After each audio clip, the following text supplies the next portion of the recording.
USCHO.com.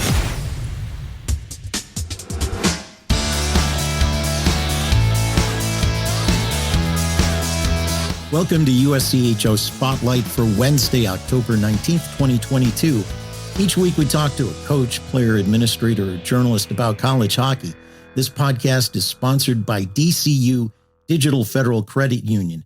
What will DCU mean to you? Find out today by visiting dcu.org. Membership required. I'm Ed Trefzger alongside Jim Connelly. Jim, last weekend there were some great East-West matchups, and one of those happened in Western Massachusetts. And joining us now, a head coach who is very happy with results from last weekend.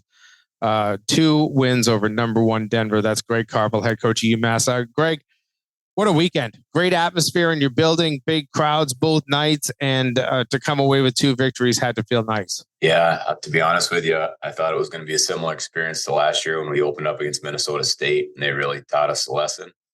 I thought we got a little lucky with some bounces of the puck on Friday night, but the team took a big step forward on Saturday, and the 3-0 shutout I thought was a real complete game by our guys. So real confidence builder for our group early in the season, and we'll happily move on. I using my words carefully here, it has to feel nice as a coach to realize that you did not have a good effort on night 1 and still come away with a victory. To say, hey, we didn't have our stuff that night, and you still win. You took a 4-0 lead, hung on for a 4-2 win, and then you do come back with a great effort on Saturday night. But as a coach, your expectations have changed probably since the day you got to UMass a number of years ago. To say, hey, we didn't have our stuff and we still pulled out a win over the number 1 team in the country. Well, it's hard to have your stuff when you start the game with a 5-minute major, and then I think we had to kill 5 more penalties after that, and then they pulled the goalie for 8 minutes. You add all that up, that's a good portion of the game. Denver had a man advantage on us, so it's really hard to get your game going. We were ahead 4-0 at a point, and when you get ahead that far, you obviously go into a defensive kind of mindset, and the shots are going to pile up against you. And then Denver, as gifted as they are, they pulled the goalie, and it was hold on for dear life. I think they scored 2 goals with the goalie out. But we made some adjustments going into Saturday night, and I just knew we could compete harder and be more aggressive. And I asked the players to do that. I thought we really adjusted, and on Saturday night, I thought we controlled the game. It was a low scoring, we had an empty net goal to make it 3. But as high-powered Denver is offensively, we did a good job of keeping them on the outside most of the weekend. Going back to your national championship in 2021, and then last season, you've had some great success in net. Philip Lindbergh, then Matt Murray, and I think everybody had that kind of question mark, and maybe you as a coach even had it. What am I going to get out of my goaltenders this year? And Luke Pavicic was just phenomenal, it seemed, last weekend. Did you have an expectation for this? Is this maybe a pleasant surprise that you've now seen yet another great goaltender, step in between the pipes? Well, it's 2 games. Let's not anoint them yet. Let's keep them humble for a little while. I've always believed that the best goaltenders have a predictable team in front of them that plays well without the puck, and that's what we try to be. And you see that in Lowell too. Their goaltenders are always very good because their team plays very hard and plays well in front of them. So we try to be that for our goaltenders. I think that's part of it. It was a pleasant surprise with Luke. He's just inexperienced, but we know he has the ability. He's a very athletic. He's a big kid. He's athletic. We've tried to mature his game. He was a little overactive as a freshman in the net. I've worked and talked to him a lot about just being big and in position and let the puck hit you once in a while instead of having to react to make saves. But he was beyond what I would have expected this weekend. Friday night, made a lot of big saves. Again, Saturday was an easier night for him. But what a pleasant surprise in so many ways this weekend to see, a lot of freshmen play well, to see Luke play well. I go into every year having zero idea what our ability will be as a team. And, even the year in 2021 when we won the national title, I thought it was going to be a year where we took a step back. I had no idea. We got 12 new players. Takes time. I didn't think by Denver would be ready to play as well as we needed to. But I'll give the kids credit. They played really hard and continue to play to an identity that we've built here. You just mentioned freshmen. I was very impressed by the fourth line of Kenny Connor centering Tyson Dick and Cole O'Hara. An all-freshman line, you throw them together. I think they had maybe 4 or 5 points on Friday night, but stood out a little bit this weekend. What do you like about that combo? I like the fact that I can play them as our fourth line and think that it's probably a good matchup for us against most other teams' fourth lines. That's the way I look at it. They're all really good hockey players, and they're gonna get better quickly. Talented. They're all can put the puck in the net. They play the game the right way, and to me, they're all good pro prospects. So if that's your fourth line, that's a good problem to have. You just kind of brought up the topic of skill level.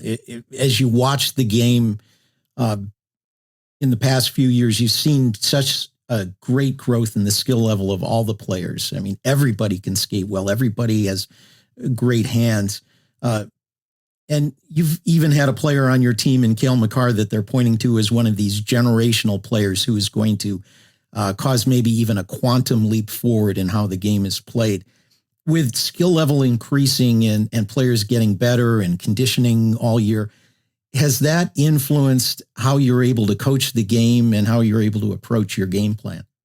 I'd just stick with the fact that there's a style of play that we know is effective for us. We're trying to add as much skill as we can, but not lose the identity that's helped us win a lot of games in the last number of years. And I think that's always the line you have to walk, and it's not easy. You got to make sure you get as much skill, but you can't get away from those kids that compete and have integrity and intestinal fortitude. That used to be a word that used to be used a lot about certain hockey players. And that's been my concern. I tell my assistants all the time is that don't forget Colin Felix and Anthony Delgaizo and these kids that nobody really wanted, but they made a huge difference here. So we got to make sure so as much as you talk about the speed and the skill, I'll always go back to the kids that compete. That's how you win. When you have a program that has had some success, you're going to see assistant coaches move on and take new roles. And so you've had a transition with new assistants with your program. How's that been working out? And secondly, what kind of things can you as a head coach do to mentor your assistants?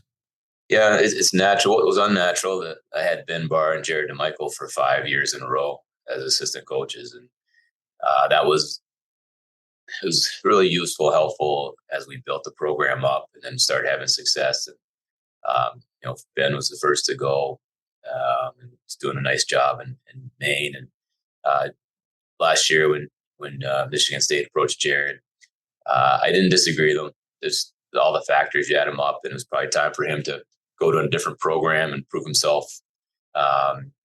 He did an outstanding job for us for 6 years and 2 years before that. So we were together for 8 years, and I'm sure he needed to hear from somebody else and learn from somebody else. So, but you have to look at every change as an opportunity to adjust how you do things. And that's how I looked at it.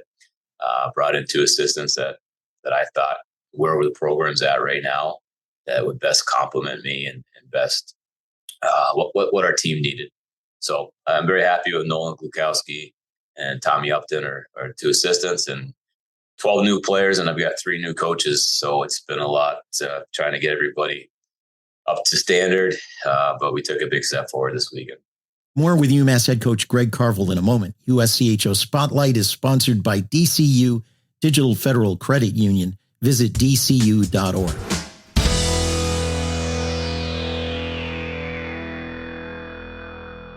Know how people say life happens? Well, for me, life was happening, and I needed a new truck. I didn't have time to shop around for a good loan, so I got one from the dealer, higher interest and all. Month after month, those payments were squeezing me. So I went to DCU. They refinanced my loan and helped lower my rate, which lowered my payments. These days, I have more money in my pocket for whatever life throws at me. What will DCU mean to you? Insured by NCUA. Membership required. Visit dcu.org. More of our conversation with UMass head coach Greg Carvel. You mentioned about not knowing at the beginning of the season what you're going to see. How difficult is it to keep a team at the very top level like your team has been for the past few years? It's just demanding. One thing that somebody said recently says winning's hard. Winning is really hard. Losing's easy. Anybody can do it.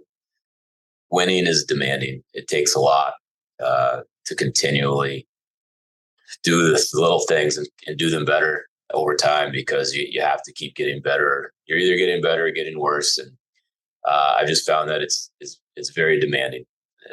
And that's all right. That's what it takes a lot. It takes a lot of time, effort, commitment from coaches, players, everybody in your program. The parity is so close. But, if you find the right equation and you know the pieces that are necessary, you just got to keep pushing on them. And that's what we're trying to do. Greg, I want to get on to this weekend's opponent, but before I get there, you kind of brought up when Ed was talking about the skill and character players and what you have in your program. And your captain, Eric Faith, boy, I love the way that kid plays. He plays hard. He has a bit of skill. There's no doubt about that, but watching him, it looks like he has more heart than skill. What do you love about Eric? Yeah. When, Eric was a gifted junior player. I think he's kind of like 100-point junior player in the CCHL. I think it took him a little time to transition to this level, going from basically an all-skill player to what he is now. He's our most consistent, reliable two-way player. He is. You don't notice him in the games unless you've got a good understanding of how the game's played. If you're the average fan, you don't notice Eric very much. He's easy to score a lot of points, but he does everything right. And that's why he wears the C. He's highly respected amongst our players and our staff. He's a 4.0 student. He's a world-class kid. I love him, and I'm glad he's our captain. And he's one of these captains that just quietly leads, but he does everything right. He's always in the right side of the puck. He sticks his nose and sacrifices his body. But he has ability. So I expect him this year to put some points on the board for us and be a great leader. I know a lot of people talked about Scott Morrow last season. He was a great freshman defenseman, but he was next to a guy named Ryan Ufko, who, I was disappointed when I heard the goal called on the empty net goal on Saturday night. Cal Keefiuk, they said, was unassisted, but that came off a blocked shot by Ufko, and it looks like they have corrected in the scoring sheet. I just checked that out. He sacrificed his body. I think he led the weekend last week with block shots. As much as we talk about a great guy in Scott Morrow, he's got a great defensive partner out there. You talk about being in the shadows. Like Ryan Ufko is in Scott Morrow's shadows. Scotty, I think, had 35 points as a freshman D, and Ufko had 31. And that's crazy. Ufko's an outstanding player, and that was a huge block that went directly to Cal, shot it down the ice. He made another huge block in the second period. Ryan is very similar to Eric Faith in that he does everything right. He's not a big kid, but he's always uses his body. And then when he has the puck, he's phenomenal. I've coached enough good D at this level with, Zach Jones and Kale, and Ufko he's elite. And he was recognized as all rookie defenseman, and which he absolutely should have. But I don't know if, again, the average fan realizes how good this kid is. He's outstanding. This weekend, Union comes to town, and obviously you have such a high of playing Denver, and everybody understands what they're getting when they see the number one team in the country. You're now facing a Union team that does not have the same accolades going along with them. Is it difficult as a head coach to send that message of, guys, this is just as serious a weekend? These games will mean as much, if not more, in the pairwise when we get to March. Yeah, obviously, as a coach, it's something you're aware of, and it needs to be messaged the correct way. And our focus is always to get better, and early in the year, especially. And we took a big step Friday to Saturday night, and that'll be the focus this week is, okay, we're not playing this highly regarded team, but let's not worry about them. Let's see if we can be better than we were last week. This is what makes us good. Let's be better at it. And, just stick to a standard, push the standard. It's been our message, for years. And I don't disrespect anyone at this level. Anybody can beat anybody. You know that. We see it every weekend. So, but that will be the mental challenge. And we just make sure the game's a physical challenge, not a mental challenge. The UMass Minutemen coming off a very big weekend, 2 wins over number 1 Denver. Greg Carvel, we appreciate your time. Great weekend, obviously, but good luck the rest of the way. And we'll chat with you again soon. Thanks, Jimmy. Thanks for calling the game. You did a great job. That's UMass head coach Greg Carvel. Jim, it's interesting to hear about the culture of success and character and really of hard work that Greg Carvel has put together at UMass. And I'll tell you what, I really liked what he said. You asked that question about talent, and certainly talent goes a long way, and he has plenty of it on his roster, and winning a national title. Guess what? Talented kids want to go to your program. But, I intentionally asked about Eric Faith and Ryan Ufko because I feel like those are 2 players. Listen, they will have professional careers, and, I'm pretty sure both of them will probably play in the NHL at some point. They have a lot of talent, but they're character players. They both play excellent on each side of the puck. It's not just about scoring goals. It's not just about leading the rush. It's not just about making highlights. They are back, committed to defense. Ufko, one of the best shot blockers in Hockey East. And then you look at Faith and just a 2-way player, 200-foot player. I think that those are really, when I go back to what this UMass team was when Greg Carvel took over in year 1, watching that team develop from a team that struggled to a team that got better as the year went on. They ended up being a very good playoff team, a very tough out in the quarterfinals in Hockey East. But I look at all of what he brought to that program, and it was commitment to really being that 200-foot player. And I feel like that's what he has. I mentioned Scott Morrow, and he is a fantastic offensive defenseman. But I remember Greg saying last year, he went to Shattuck St. Mary, and you don't have to play defense there because they have the puck so often. You don't have to play defense. So that was part of Morrow's growth last year, was learning how to be a defenseman, not just a defenseman that could rush the puck. And we've watched that develop this year. He's going to be a fantastic scorer, but man, he is committed to making sure that he's defensively responsible. That is the character that I think Greg Carvel builds in his program. Well, let's face it, at the Division I level, every player was an elite player at the previous level. And they come to this level, and maybe you were the elite guy, the top guy in juniors, but now you're in a situation where maybe you have to be more of a role player.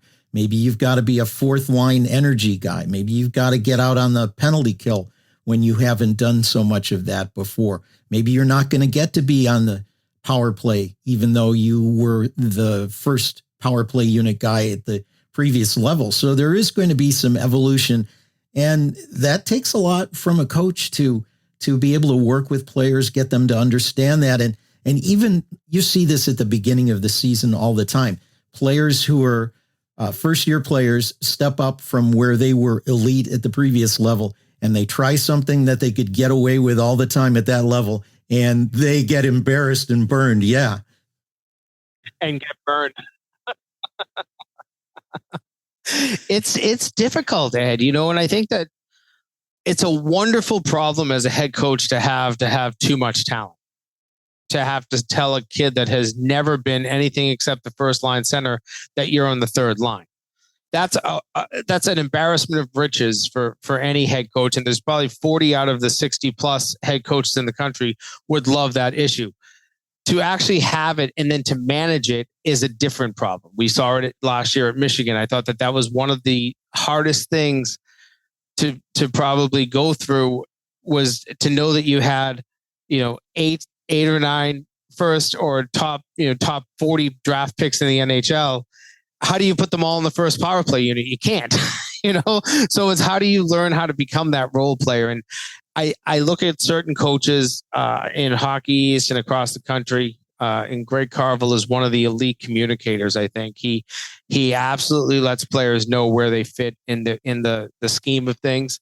And I don't think there's a night in, night out where a player says, I'm in the lineup or I'm not in the lineup or I'm on the fourth line or I'm on the first line and ever has a question with him. Maybe I'm wrong. I'm not inside his locker room, but knowing enough about what he does in his program, it feels like he communicates that very well. You mentioned the goaltenders, and there was a bit of a discussion on that. Lindbergh and Murray carried that team over the past few years. Pavicic comes in, and all he has to do against Denver on Friday night is make 45 saves.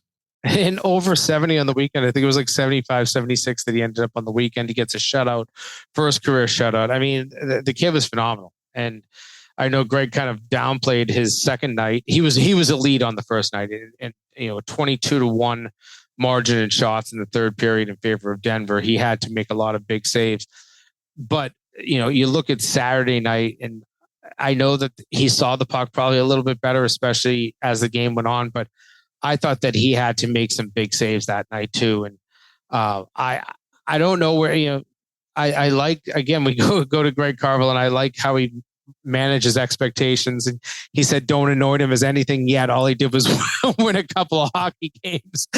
But I watched this kid and thought that his confidence built throughout the week. I mean, you got to think the first game, 30 something seconds into it, he was on the wrong side of a 5-minute power play against a Denver team that has had one of the best power plays in the nation over the last few years. So he knew that he had to stand tall early. He didn't actually see any shots on that 5-minute power play, if I remember right. But I think as that weekend went on, confidence gains, it builds. And by the end of the weekend, you can see that he is probably already just 2 games in. Don't anoint him, Greg said, but I'll tell you that he looks like a confident goaltender.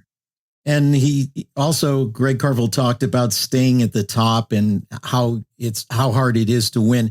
I think it's especially going to be that way in Hockey East. As I look at it from a little bit more afar than you do, it looks like to me that every team is better this year and some are much better. There's a storyline for every one of the 11 teams right now that I can point out. And I think that it really is that no night off mentality that you have to have. Every game is going to be a grind, and whoever is left standing, and I think we can say this for a couple of the leagues in the country, maybe all 6 of them, when you really come down to it, it's the regular season is a grind. It's long and it's very hard to get through. But I think especially in Hockey East this year, I look at these teams and some of the talent level that we see, and then just playing great coaching. You have great coaches in that league as well. So I think that you're right. It's hard to stay at the top, to win back-to-back postseason titles as UMass has done. They got a regular season in there as well. I mean, it's a lot. And I think that this is a UMass team that has a lot of talent, but if they end up in 3rd or 4th or 5th place, it doesn't shock you because there's plenty of other great teams in that league as well. Well, we look forward to seeing the season unfold, but a great start for the Minutemen for sure. USCHO Spotlight is sponsored by DCU Digital Federal Credit Union. Visit dcu.org, and you can find our podcasts at uscho.com/podcasts, or subscribe on your favorite podcast app, including Apple Podcasts, iHeart, Stitcher, Spreaker, and Spotify. For Jim Connelly, I'm Ed Trefzger, and this has been USCHO Spotlight.